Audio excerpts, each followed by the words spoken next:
guys! Ngayon, papakita ko kung paano mag-install ng Windows 10 sa isang bootable hard drive.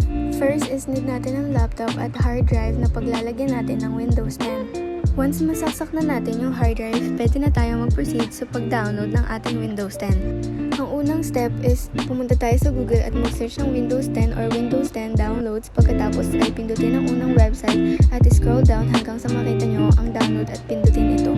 Pagkatapos ay makikita nyo rito na naging successful ang ating pag-download ng file. I-click ito para masimulan na natin ang pag-setup ng download paths ng ating Windows 10.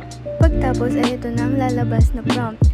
Mag-wait lang tayo hanggang sa mag-proceed sa susunod na step. Pagkatapos nito mag-loading, ito ang lalabas. Tatanungin ka if gusto mo mismo sa PC install ang Windows 10 or Create Our Media. I-click lang natin ang Create Our Media at pindutin lang ang next and then next ulit. After nun, i-ask ka kung flash drive ba or ISO file. Sa gamit natin, tayo ay naka-HDD or hard disk drive kaya ISO file ang i-click natin. I-in lang natin ang pangalan ng HDD na meron tayo at i-click ang save. After nito, magsistart na mag-download ang ating Windows 10, hintayin lang natin ito dahil medyo matagal. Pagkatapos nito, hintayin lang natin mag-verify ang pag-download. After ma-verify dun download, dun na magsistart mag-create ng media para sa ating Windows 10. Hintayin lang natin itong matapos. After nito, i-click lang natin yung finish.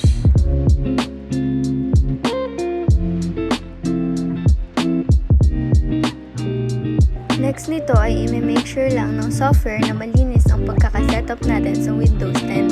After nun, kusa na magsasara ang prompt at i-indicate na yon na natapos na natin ang pagda-download ng Windows 10. Ayun lang, maraming salamat!